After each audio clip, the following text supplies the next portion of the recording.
It's a life of big money and flashy cars and beautiful women and a lot of free time. It's also a life of always looking over your shoulder, knowing that in an instant you could lose it all, go straight to jail, or go straight to hell. As our guests know too well, that's what life is like when your business is dealing in drugs. In one way or another, they've been there, and so have their wives. Rene is a Vietnam vet. When he came home, he still ran covert operations, this time for the Mexican Mafia. He was called a pistolero, a trigger man who once shot a man's eye out. His wife Jenny had no idea about his past until a few months ago. She is still devoted to him. How do you fall in love with a drug dealer? Why do you stay with a man who has such a dark and dangerous past? Life on the borderline, when your husband's a drug dealer. That's the focus of this edition of Geraldo. The borderline we refer to in today's title has two meanings. First, it refers to the violent, uncertain lives these people lead, in which they could score big money one day and be dead the next. But we're also talking about a specific part of the country, the Southwest, especially along the border between the state of Arizona and Mexico, the latest battleground in our drug war, the area in which Rene worked for the Mexican Mafia. I hear that you are still famous, Rene, or infamous maybe is a better word, for your bag of grenades. Yes, I am. I used to carry a bag of grenades all the time, and I wouldn't hesitate to use them. At that particular time, I would be given orders what to do and what not to do. Who would give you these orders? Major drug cartels. At that time, I didn't care because I would freelance my operations. Who is the Mexican Mafia? Mexican Mafia can be anybody in general. It could be your neighbor. It could be your best friend. It could be a school friend. It could be anybody involved. You used your bag of grenades on one occasion, did you not? Several occasions. All right, give us one story when a deal went bad. This was based over at 3 Points, and we were out to do a buy. And the buy went bad. It turned out to be a rip-off on our part. We were being ripped off. I caught wind of it, and in turn I signaled my boss that it was going down bad. In turn, he turned around, hit his connection, took him down. At that point, I signaled the other guys. They opened fire, and so I started throwing grenades. Several people were injured. We had casualties on both sides. So you sit here and admit that you wounded, if not killed, people with this bag of grenades. Wounded. And this was an expertise that you developed in Vietnam? Is Yes, yes it was. Okay. You worked for the drug dealers, but you say you were not a user yourself? No, I'm not a user. My family has been users, and watching them suffer, watching them go through detox situations, that's not for me. I decided I wasn't going to use the drugs. So in your home there in Arizona, your family involved in drugs? Weren't some people involved in prostitution as well, other illegal activities? All right. And then you decided to become a pistolero. That's correct. Define that for us.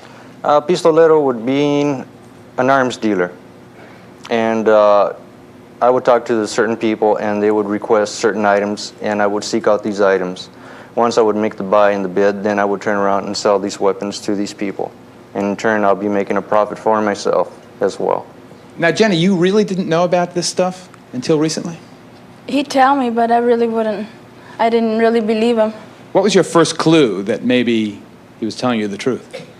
Guns that he would bring to the house. He wouldn't keep them at the house. 1 or 2 guns? 4 or 5 different kind of guns. Machine guns, shotguns? Everything. Did you ask them what he was using them for? No. Why not? I would ask him, but then, he'd tell me that there were somebody else's, so I'd believe him.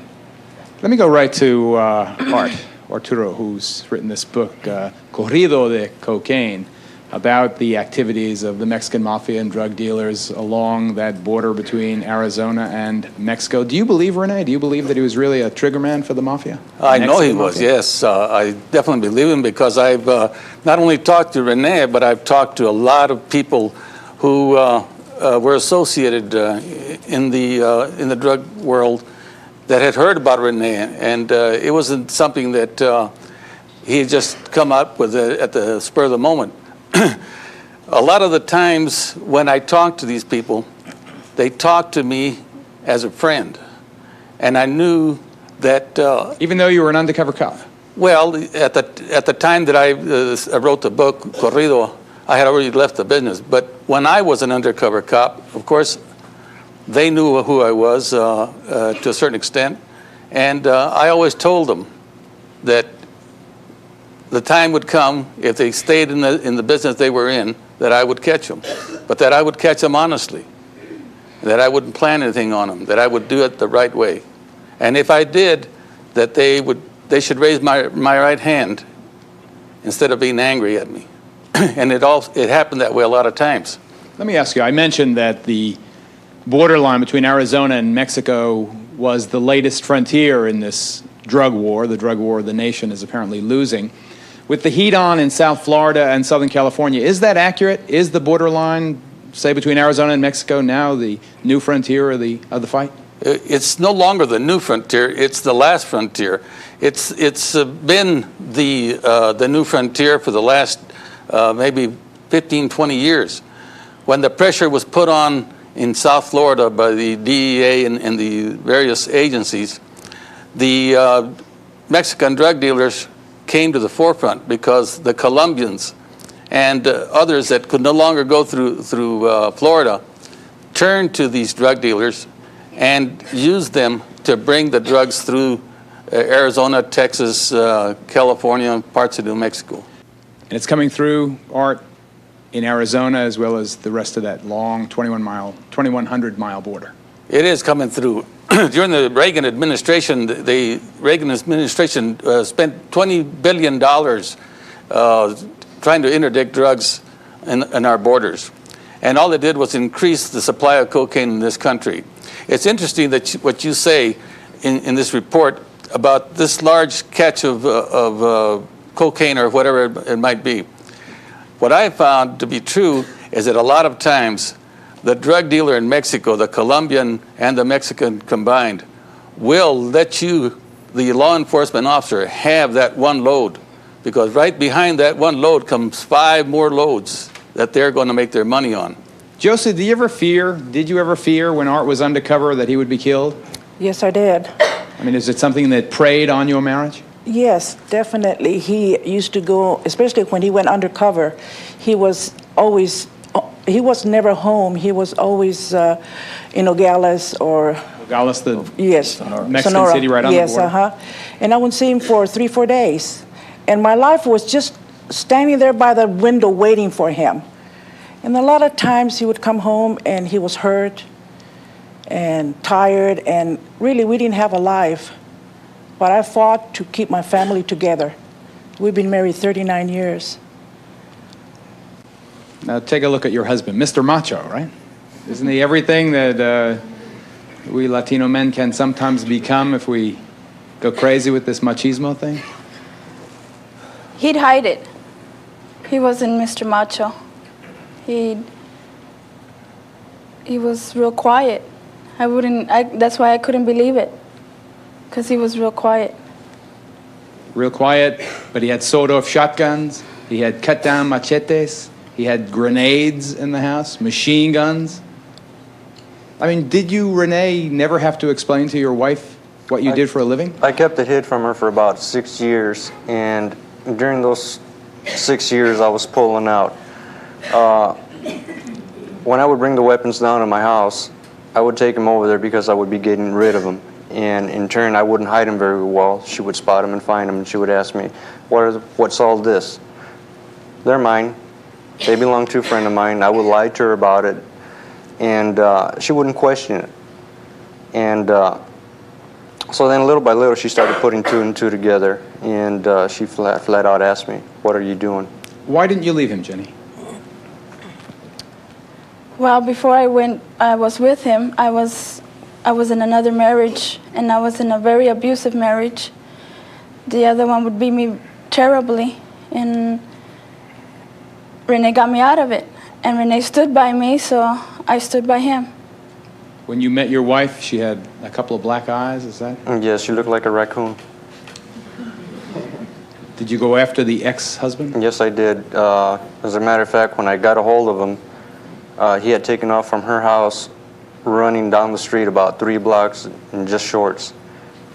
He then turned around and called the city. The city came down, and they took one look at him, took one look at me, and they started laughing at him. You shot a man's eye out? Yes, I did. Was this another drug deal that went bad? It wasn't quite of a drug deal. What happened in turn, the Cubans within the city were starting to take control of the area where I was working at that time. Working for the Mexican Yes. Mafia? Yes.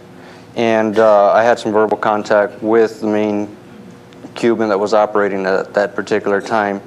And the restaurant that I was working at asked me for my help. And I said, well, let me take the situation into my hand. Just do not question what I do.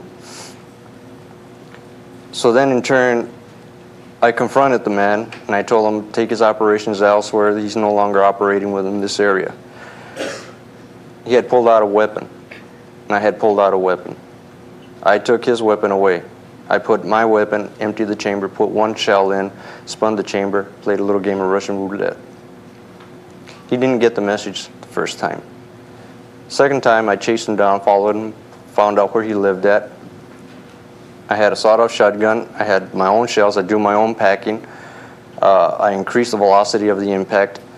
And when I approached his house, I was getting ready to hit him. Shoot him? Shoot him. And he was beating up a 45-year-old man. Oh, real old guy. Real old guy. This guy was a young guy. And I hate to see for a young man to be beating up an old man. I have respect for my elders, and that got me very upset. So I took a shot. And in turn... So that's how you settled the dispute. You took a Yes. shot with a sawed-off shotgun. Right, I took the shot. Who'd you hit? I hit the old man. The wrong guy. The wrong guy. I mean, you all knew what you were doing. I mean, bringing the drugs into the country and how many lives you were screwing up. And, I mean, you shot an innocent bystander. And we see that every day here in New York in the paper and everything. Do you feel any remorse, or did you care then, or was it just to make your own money? Well, to give you an idea, I had just did 2 tours of Vietnam. I was very hostile. When I came out, I looked for employment, and I couldn't find any because our government promised, and we were given nothing. I couldn't even collect VA because the VA was giving me a lot of The static. question is, did you feel sorry for what you did? Do you now? Okay, that's the answer no. If you're that ambivalent about it, then we have to say that no, you don't feel sorry for it. No, I don't.